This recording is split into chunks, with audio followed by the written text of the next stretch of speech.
1 Coríntios, capítulo 13, a partir do versículo 12. Diz assim a palavra do Senhor: porque agora vemos como em espelho, obscuramente, então veremos face a face. Agora conheço em parte, então conhecerei como também sou conhecido. Agora, pois, permanecem a fé, a esperança e o amor, esses três, porém o maior destes é o amor. Amém?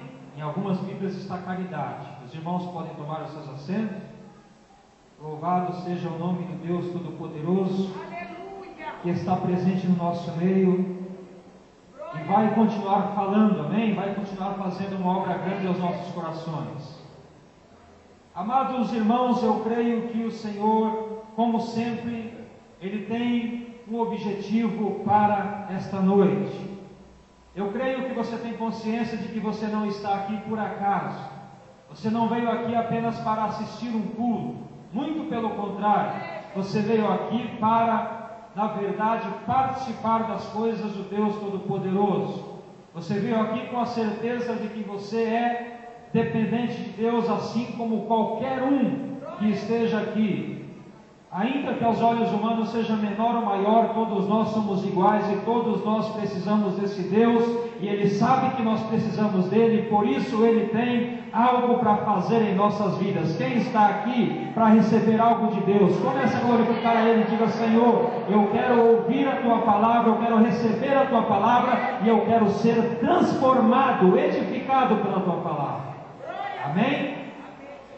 Irmãos, lemos dois versículos que eu creio é daqui que sairá hoje o que o Senhor tem para falar aos nossos corações, o que o Senhor tem para a igreja hoje. A cada momento o Senhor tem uma palavra para a sua igreja, ou individualmente. Com certeza, como qualquer outra mensagem, haverá coisas que você vai entender e o seu irmão ou a sua irmã que estiver do seu lado não vai entender porque é para você. E haverá coisas que ele ou ela vai entender e você não, porque não é para você. Deus é poderoso, o Espírito de Deus é maravilhoso e Ele fala especificamente em cada coração. Então tudo que você ouvir, diga: Senhor, é para mim. Eu recebo a Tua palavra, eu te agradeço pela Tua palavra, e eu estou saindo abençoado por causa da Tua palavra. O apóstolo Paulo, você conhece esse capítulo, você sabe que é o capítulo do amor, é onde ele expressa de uma forma muito profunda, de uma forma maravilhosa, acerca dessa grande virtude que cabe a todo cristão. Aliás, se você não tem amor, você não tem nada. Se nós não temos amor, nós não obedecemos a Deus, nós não vamos para o céu, nós não servimos para nada, ainda que estejamos na igreja, tenhamos sido batizados, tenhamos o nosso nome no rol de membros e tenhamos algum cargo. Se nós não amamos a Deus, se nós não amamos o nosso próximo, nós não servimos para nada, nós somos como o palha, seremos queimados e vamos para o inferno. E o apóstolo Paulo deixou isso claro. Mas é interessante, irmãos, a conclusão que ele dá quando ele fala acerca desse assunto. O último versículo que nós lemos, ele diz: agora, pois, permanece. Ele cita três virtudes: a fé, a esperança e o amor. Como esse capítulo é maravilhoso, e nós atentamos muito para esse assunto chamado amor, às vezes nós deixamos passar desapercebido essa conclusão que ele dá, quando ele fala sobre esse assunto. E o Espírito de Deus, ele nos ensina que ele está falando de três virtudes que são essenciais para nós hoje, para os cristãos dessa geração. Eu não sei se eu estou falando com irmãos que estão sentindo a mesma coisa que eu estou sentindo. Mas se você está sentindo o que eu estou sentindo, eu creio no meu coração que falta muito pouco para nós encontrarmos com o Rei dos Reis, o Senhor dos Senhores, para nós sermos arrebatados. E irmãos, essas três virtudes são essenciais para mim e para você nesses últimos tempos.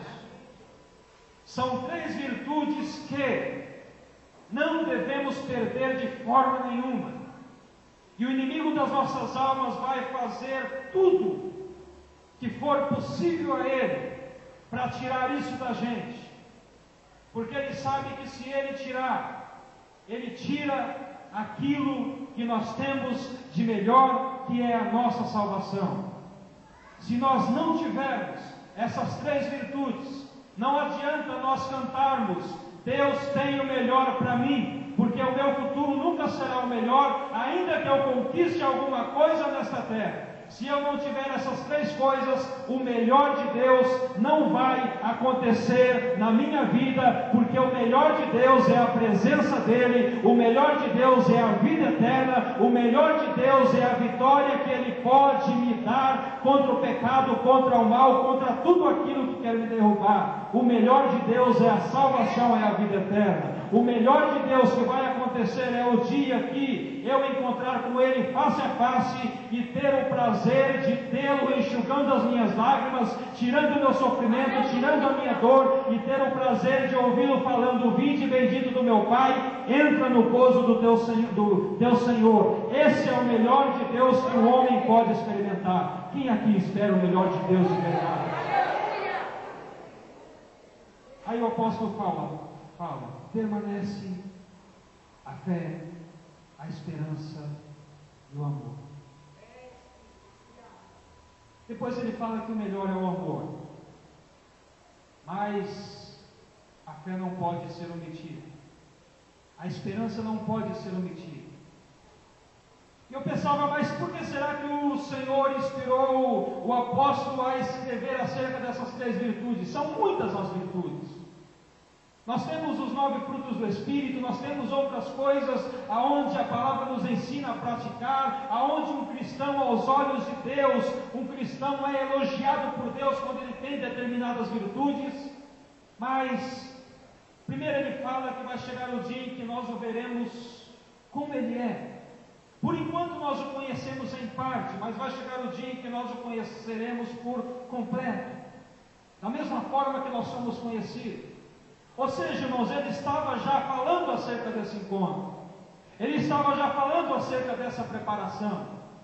Aí ele diz: por enquanto permanece a fé, a esperança e o amor. Aleluia! E os irmãos sabem que a palavra de Deus, ela não é de particular interpretação. Os irmãos sabem que quando se trata de palavra de Deus, não é o que eu penso a respeito dela, não é o que eu acho dela. Olha, aqui está escrito tal coisa e eu acho que é assim. E tem muita gente interpretando a palavra de Deus do seu jeito e levando as pessoas ao engano.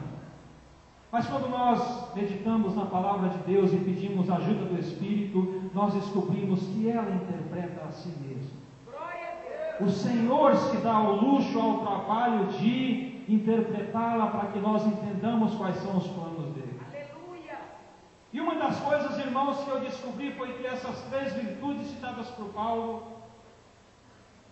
elas são importantes porque elas estão relacionadas aos últimos acontecimentos. São três virtudes que o nosso inimigo vai tentar tirar a qualquer custo. Se eu não vigiar, se você não vigiar, pode ser que você olhe para você e diga: mas espera aí, aqui diz que vai permanecer a fé, a esperança e o amor. Mas a minha fé está fraca, a minha fé está enferma. Por mais que eu tenha, a minha fé tem um tamanho, eu sinto que ela não agrada a Deus o suficiente. Esperança, eu não tenho esperança de mais nada. Eu esperei por tanta coisa, aí eu já estou tão calejado que eu não espero mais nada. Amor, como amar nos dias de hoje? Como é difícil amar alguém nos dias de hoje. E ouça bem, irmão, se nós temos dificuldade de amar uma pessoa, imagine amar a Deus. A própria palavra diz, se nós não amamos o nosso irmão, aqui nós vemos. Como que nós vamos amar a Deus? Aqui nós não vemos. E corremos o risco de olhar para nós e falar: olha, essas 3 virtudes não me pertencem. Eu não tenho essas 3 virtudes. E se nós chegamos a essa conclusão, nós estamos concluindo que nós não fazemos parte daquele povo que vai experimentar o melhor de Deus. Então, se por acaso alguém está nessa situação, eu digo para você, querido irmão, eu não, o Espírito de Deus que está em mim, é hora de continuar crendo, continuar esperando, continuar amando, porque Deus tem um plano especial para o seu povo. E por que permanece a fé? Os irmãos se lembram que certa vez Jesus ele falava acerca dos últimos dias, e ele fez uma pergunta intrigante, assustadora. Ele disse assim: por acaso, quando o Filho do Homem voltar, por acaso achará fé na terra? Irmãos, ele colocou isso em dúvida. Ele fez uma indagação: será que vai haver fé na terra quando o Filho do Homem voltar?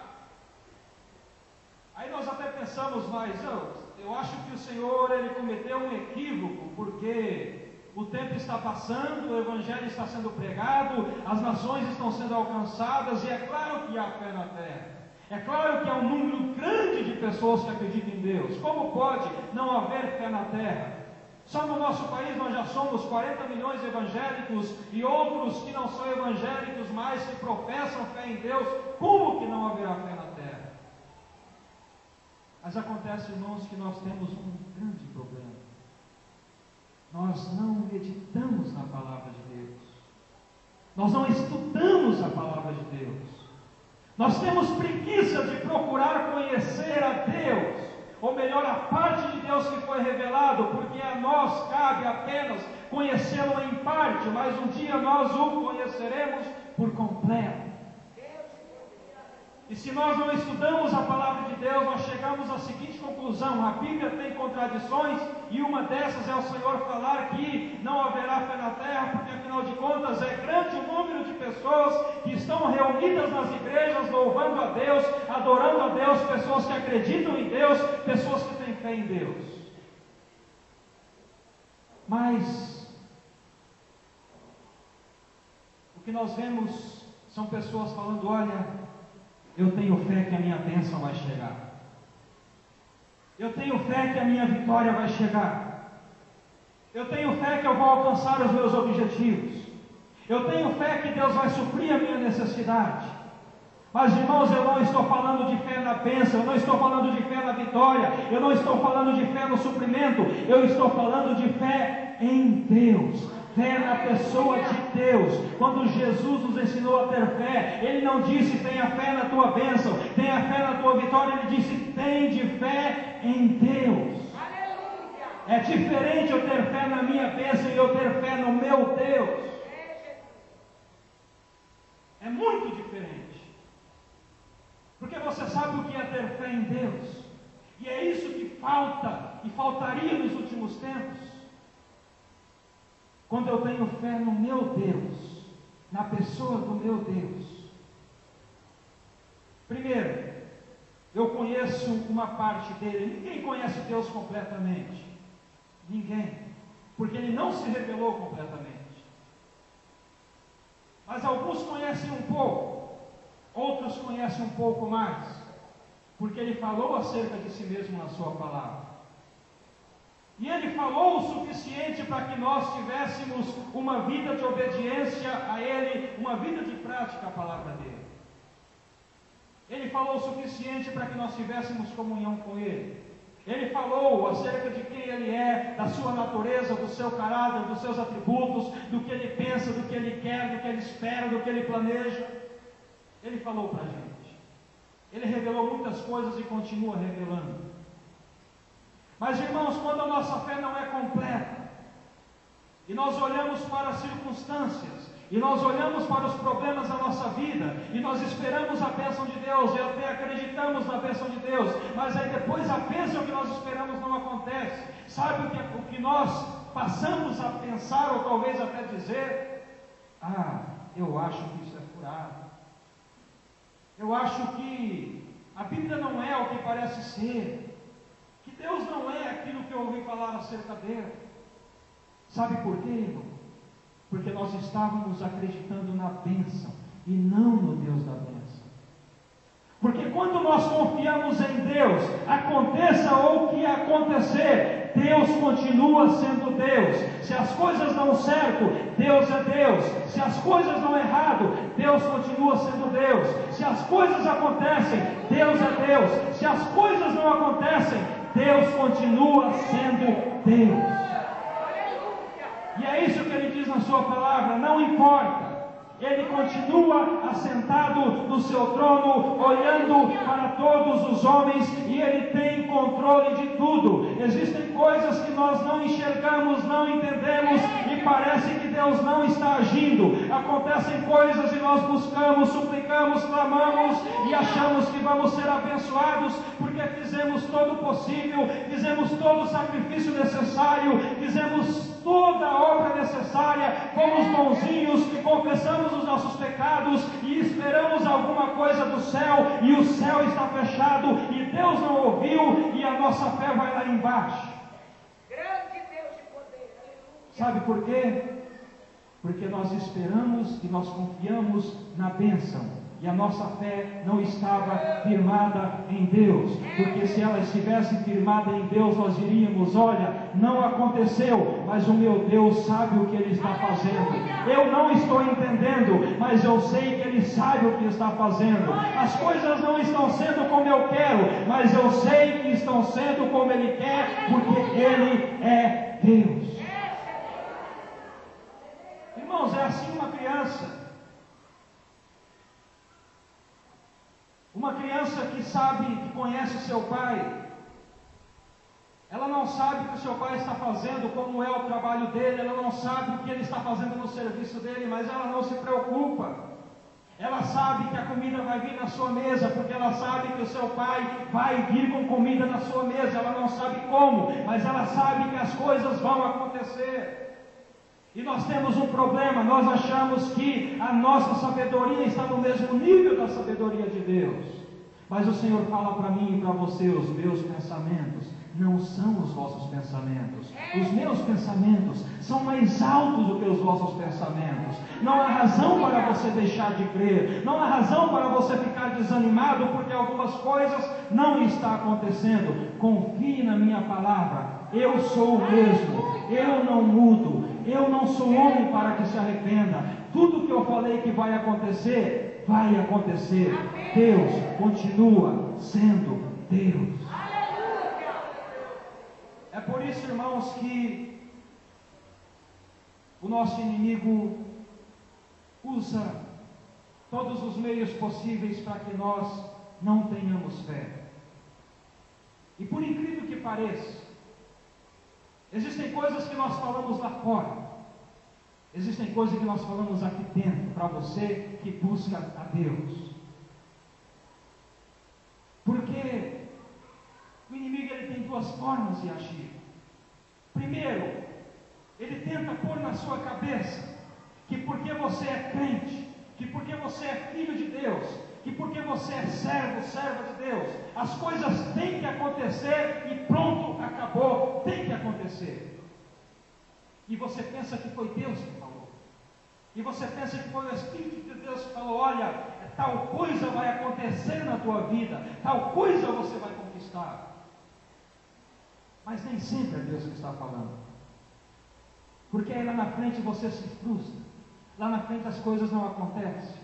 Aí o mesmo Espírito que te enganou, o mesmo Espírito que disse que tal coisa ia acontecer, ele vai falar assim para você: olha, que Deus é esse que você serve? Será que esse Deus existe mesmo? Se ele existisse, teria acontecido. Se ele existisse, você teria alcançado tal coisa que você achou que ele disse que você ia alcançar. E você pensa: realmente não aconteceu. Eu esperava e não veio. E aí a sua fé vai lá embaixo. E sabe o que acontece, irmãos, quando a gente perde a fé? A Bíblia diz que sem fé é impossível agradar a Deus. A Bíblia diz que o homem é justificado pela fé. Você sabe por que nós conhecemos a Deus só em partes? Porque se nós o conhecêssemos completamente, nós não precisaríamos ter fé. Você sabe por que a ciência nunca vai achar provas da existência de Deus? Porque se houvesse provas da existência de Deus, não haveria necessidade de fé. Deus, ele se esconde, ele se revela e ao mesmo tempo ele se esconde, porque o que honra a Deus é a nossa fé. Mesmo não vendo, eu creio. Mesmo não tocando, eu creio. Mesmo não tendo provas, eu creio que ele existe e tem algo grande para a minha vida. Eu creio que ele existe e já preparou o melhor dele para mim. Permanece a fé, a esperança e o amor. E a esperança é uma coisa que nós não falamos muito. Mas que tipo de esperança, pastor? A que tipo de esperança o apóstolo estava se referindo? O versículo 12 explica, ele estava falando do dia em que nós o conheceríamos face a face, e que nós o veríamos por completo. E é isso que nós esperamos. Quem aqui está esperando a volta de Jesus? Louvado seja Deus pela tua vida. Irmãos, o apóstolo Pedro, quando ele escreveu uma das suas cartas, ele já começa a carta muito feliz, muito motivado, e ele escreve àqueles que iam receber, ele começa dizendo: bendito seja o Deus e Pai de nosso Senhor Jesus Cristo, que nos regenerou e nos vivificou para uma viva esperança, mediante a ressurreição do seu Filho Jesus. Viva esperança! Por quê? Porque ele ressuscitou e um dia vocês vão ressuscitar também. Um dia vocês vão receber um corpo incorruptível. Esperem por isso. Não fiquem desanimados. Olha como eu sou. Olha como é a natureza humana. Eu estou envelhecendo, adoecendo. A vida é uma desgraça, a vida é uma droga. Mas quando eu tenho Jesus, quando eu estou em Cristo, não importa se esse corpo vai se corromper. Eu tenho uma viva esperança nos céus. Eu receberei um novo corpo. Eu estarei para sempre com Ele. Isso vai acontecer o dia que eu encontrar com Ele, o dia que eu vê-lo face a face. Mas essa esperança o nosso inimigo também tenta tirar, e ela também está relacionada ao fim dos tempos. O mesmo apóstolo Pedro, na sua segunda carta, ele diz: virá o tempo em que virão escarnecedores, e eles vão zombar e eles vão dizer: cadê o dia da volta do Senhor? Cadê o dia da volta do Senhor esperada? E com certeza você ouve muitos incrédulos falando: olha, faz tanto tempo que estão falando da volta de Jesus e até agora nada. Vocês falam desse tal de arrebatamento e até agora nada. E quer saber, vai passar 10 anos e nada de arrebatamento. Vai passar 50 anos e nada. Vai passar 100 anos e nada, porque faz 2000 anos que a igreja está falando essa história. Isso nunca acontece. Irmãos, o tempo vai passando e essa esperança vai minando cada vez mais. E antes os escarnecedores estavam apenas lá fora, mas agora eles estão no nosso meio. Eles estão mudando a teologia. Hoje em dia você vai achar um monte de teólogo que não ensina mais o arrebatamento. Eles acharam uma nova interpretação para os versículos que falam de arrebatamento. Sabe por quê? Eles não acreditam mais que isso vai acontecer. Outra coisa, a igreja dos nossos dias, ela não espera mais o arrebatamento. A igreja dos nossos dias, ela está preocupada com o império terreno. Em outros tempos você não via a igreja se preocupando em entrar no governo, você não via a igreja ensinando o cristão a apenas buscar coisas terrenas. Sabe por quê? Havia uma expectativa, havia um desejo, havia um anseio, havia uma esperança. Eu não vejo a hora de sair desse mundo, eu não vejo a hora de ver o meu Senhor face a face. Aleluia! Hoje em dia isso não é vivido, não é pregado, não é esperado. e não é mais ensinado, e o tempo vai passar e vai aumentar, pode ter certeza. Se Jesus demorar mais um pouquinho, vai aumentar os mestres que vão falar para você: olha, arrebatamento é furada, não existe arrebatamento, isso não vai acontecer. E vai passar o tempo e cada vez mais você vai ver uma igreja terrena, uma igreja voltada apenas para bens materiais, porque não está olhando para cima, não tem esperança do que vem de cima, tem esperança terrena, de coisas terrenas, de coisas perecíveis.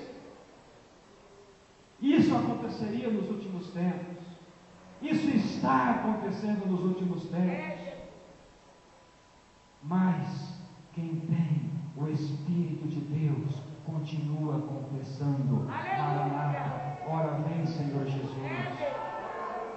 Quem tem o Espírito de Deus, quem tem revelação de Deus, continua, e ainda de uma forma mais intensa, falando: Senhor, volta logo, Senhor, o cerco está se fechando, volta logo, Senhor, vem buscar a tua igreja. Sabe por quê, irmãos? Nós ficamos com medo de perseguição. Nosso país não tem perseguição, mas nós ficamos com medo. Aí nós vemos essa briga na mídia, esse preconceito contra evangélicos, e ficamos preocupados: será que vai vir algum tipo de perseguição? Irmãos, isso não é o pior.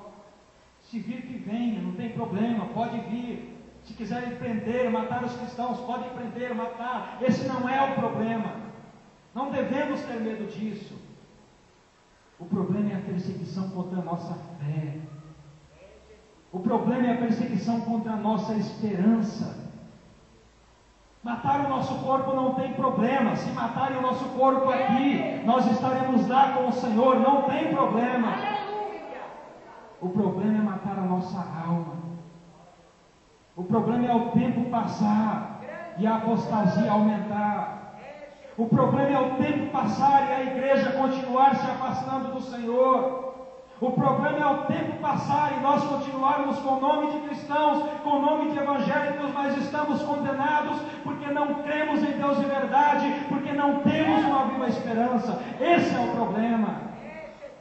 Então, irmãos, quando eu olho, quando eu vejo o evangelho que está sendo pregado, ensinado, quando eu vejo o tipo de vida cristã que os evangélicos estão tendo, eu clamo: Senhor, volta logo para que os seus não se percam, volta logo, Senhor, para que os seus não se corrompam, volta logo, Senhor, para que aqueles que ainda têm fé, aqueles que ainda esperam o Senhor, continuem com aquilo de mais precioso que o Senhor deu, que é a salvação de suas almas. Então, irmão, o problema não é a perseguição, o problema é a apostasia. O problema não é perdermos a nossa vida, não é perdermos a nossa liberdade. O problema é nos afastarmos do Senhor, é darmos ouvidos a espíritos enganadores, é estarmos distantes de Deus. Esse é o problema.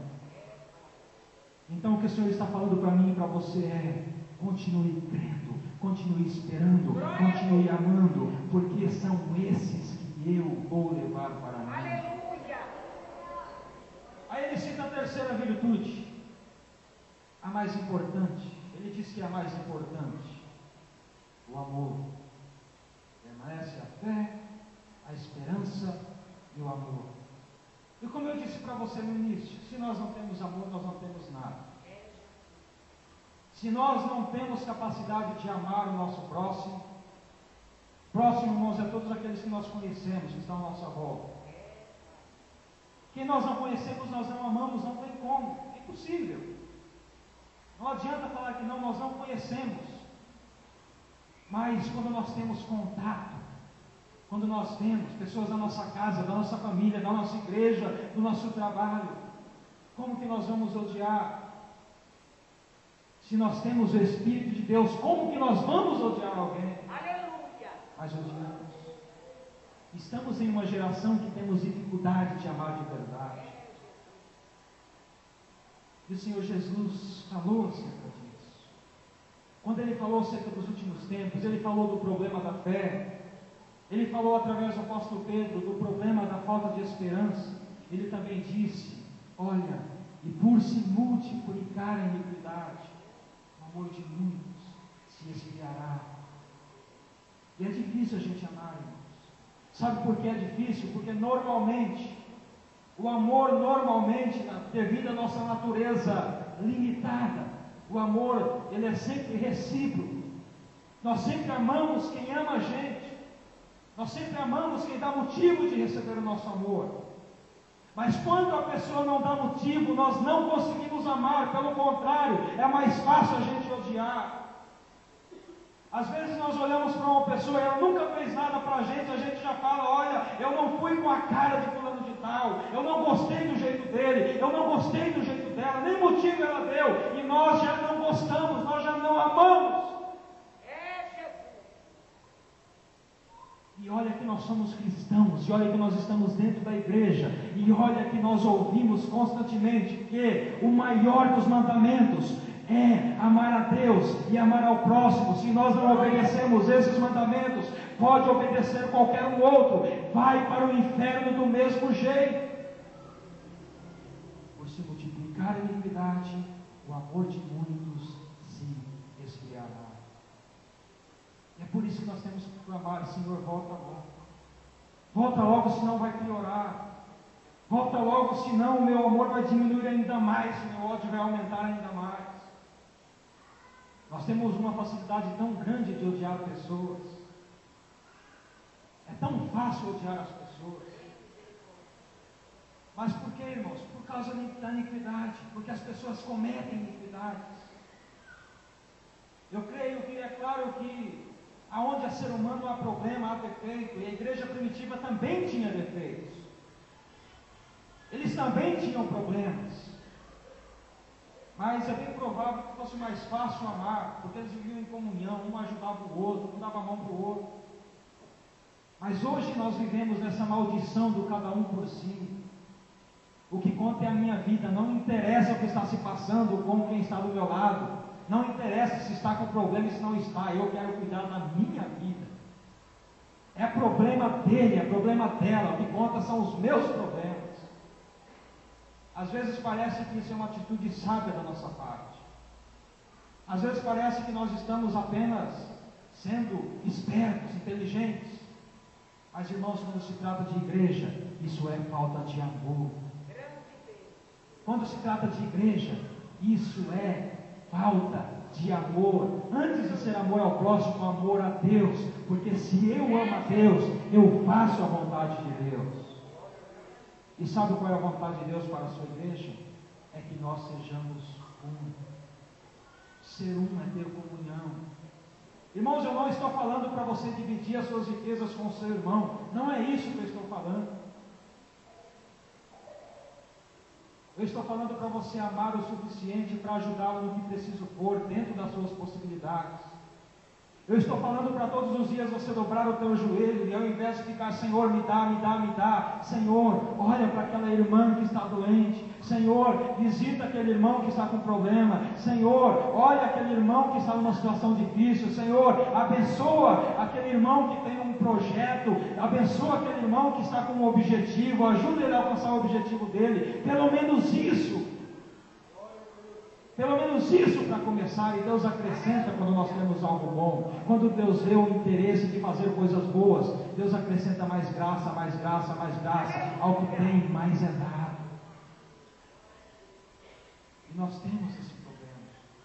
E esse é um problema muito sério. Eu me lembro que eu até ensinei certa vez aqui no trabalho de jovens, baseado nesse mesmo capítulo. Porque o apóstolo disse que se nós não temos amor, nós não somos nada. Se você ler esse capítulo inteiro, você vai ver já no início o apóstolo falando: ainda que eu falasse a língua dos homens, dos anjos, sem amor eu não seria nada. Aí ele continua: ainda que eu fosse queimado, ainda que eu fosse entregue, se eu não tivesse amor eu não seria nada. E irmãos, olha como nós nos exaltamos, por causa das obras que nós fazemos. Nós nos exaltamos porque pelas almas que nós ganhamos, pela forma que ensinamos, que pregamos, que cantamos, ou qualquer outra coisa que fazemos, pelo tempo que nós oramos, pelo tempo que nós jejuamos, porque nós vamos no monte, e nós ficamos todos satisfeitos. Meu Deus, como o Senhor está orgulhoso de mim, porque olha como eu estou fazendo as coisas do Senhor de uma forma maravilhosa. Eu não perco um culto, eu não digo não há nenhuma vigília de oração. Se alguém me convida para o monte, lá estou. Eu dobro meu joelho e oro e falo. Eu ajudo quem tem necessidade. Eu faço isso, eu faço aquilo. Irmão, continue fazendo. Faça assim. Isso é importante. Precisamos fazer. Mas tem muita gente que vai para o inferno fazendo isso. Porque quando o Senhor Jesus falou do amor a Deus e do amor ao próximo, Ele usou uma palavra que eu não vou me lembrar agora, essa palavra no grego, no original, mas eu me lembro do significado dessa palavra. Ele disse assim: amarás ao Senhor teu Deus de toda a tua alma, com toda a tua força, com todo o teu coração, e amarás o teu próximo como a ti mesmo. Aí ele disse: desses dois mandamentos depende toda a lei e os profetas. Só que essa palavra depende, irmãos, o nosso português ele é pobre. Algumas palavras traduzidas para o nosso português, elas perdem um pouco o sentido. O sentido dessa palavra depender é estar pendurado. Ele disse assim: a lei e os profetas, ou seja, ele estava falando para judeus, e como ele estava falando para judeus, ele estava falando todos os 613 preceitos que vocês obedecem, e todas as palavras dos profetas que vocês têm escrita, estão penduradas no amor a Deus e ao próximo. Se você não tiver amor a Deus e ao próximo, isso aqui não vai estar mais pendurado. Irmãos, o que acontece se eu soltar esse microfone? Ele cai, ele quebra. O que acontece com todas as leis que você obedece se você não tiver amor a Deus e ao próximo? O que acontece com a quantidade de horas que você passa orando se você não tem amor a Deus e ao próximo? O que acontece com todos os cultos que você frequenta se você não tiver amor a Deus e ao próximo? O que acontece com o caminhão de cesta básica que você dá aos pobres se você não tiver amor a Deus e ao próximo? O que acontece com tudo que você faz em nome do Senhor se você não tiver de verdade amor a Deus e ao próximo? Cai, não sobra para nada, não serve para nada. E é isso que vai acontecer nesse grande dia. Todos nós vamos vê-lo face a face. Aleluia. Hoje nós o conhecemos em parte, mas nós vamos vê-lo como Ele é, por completo. E tem uma coisa interessante que acontece com a igreja. Tanto, irmãos, que quando nós lemos o Antigo Testamento, a Antiga Aliança, nós até estranhamos Deus. Porque nós vemos um Deus matando, nós vemos um Deus fazendo coisas terríveis. E o povo daquela aliança entendia esse Deus. E nós não entendemos. Sabe por quê? Porque aquele povo tinha uma revelação. Eles estavam debaixo de uma aliança. Havia uma lei para eles. E agora nós estamos debaixo da graça. E nós temos outra revelação. E a revelação que nós temos é da graça dele. Tanto que é muito fácil nós falarmos e ficarmos satisfeitos acerca do amor dele. E é esse o Deus que nós conhecemos. Se eu perguntar para você como você acha que é Deus, você vai falar: olha, eu acho que é um Deus amoroso. E Ele é amoroso, louvado seja o nome do Senhor. Aleluia. Eu acho que Ele é um Deus muito bom. E Ele é muito bom. Glória a Deus. Mas agora ouça bem, irmãos, nós o conhecemos em partes. Mas um dia nós vamos conhecê-lo completamente. Como Ele é, o apóstolo Paulo diz assim, eu conhecerei como sou conhecido. Nós somos conhecidos completamente pelo Senhor. Ele sabe tudo a nosso respeito. Ele sabe quem nós somos, o que nós pensamos. Ele conhece as nossas segundas intenções. Ele sabe por que nós estamos aqui. Ele sabe qual é o nosso verdadeiro objetivo, o que queremos e o que não queremos. Ele sabe tudo. E Deus vai nos dar o privilégio de sabermos tudo a respeito dele. Glória a Deus. Mas quando nós começarmos a saber tudo a respeito dele, isso vai começar quando nós encontrarmos com ele. Quando nós o vermos face a face, quando a nossa vida for exposta a ele, e ele começar a expor tudo aquilo que ele é, porque conhecemos em parte, conhecemos alguma coisa. E para alguns, eu creio que para mim e para você vai ser maravilhoso, porque nós o veremos e aí entenderemos porque ele disse que aquilo que o olho não viu, o coração não sentiu, os olhos, é muito além do que aquilo que nós entendemos acerca dele. Mas para muitos irmãos vai ser uma grande decepção, para muitos vai ser frustrante, porque vão conhecer uma parte de Deus que eles não esperavam, porque acreditavam que Deus ia fazer alguma coisa baseado apenas na justiça humana, baseado apenas no tamanho de suas obras, e esquecem que Deus, Ele penetra no coração, e Ele vai revelar as intenções, e Ele vai julgar segundo a essência de cada coração. Você sabe por que nós não entendemos? Por exemplo, nós vamos em alguns textos do Antigo Testamento, e nós veremos que Moisés pagou um preço alto, só porque ele tocou em uma pedra para sair água da pedra. Meu Deus, isso é injusto. Como pode o Senhor agora não deixa Moisés entrar na terra prometida só porque ele tocou na rocha? Eu não entendo, você também não, mas Deus conhece os corações. Aleluia. Nós conhecemos apenas aquilo que está diante dos nossos olhos. Moisés, ele não prevaricou contra Deus só porque ele tocou na pedra. Ele prevaricou de coração, e isso não foi revelado a nós. E algumas outras coisas nós não entendemos, mas como Deus foi tão duro, irmãos, Deus conhece os corações. E parte dele foi revelada a nós na dispensação da graça. Foi revelada a nós a sua graça, a sua misericórdia, o seu amor, a sua obra salvadora.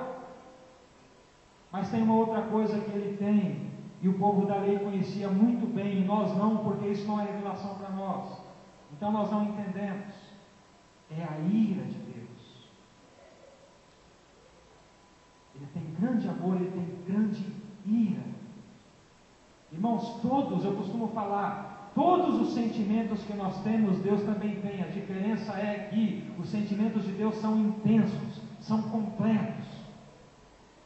Ele sente amor completo por nós, mas também sente ira completa contra o pecado.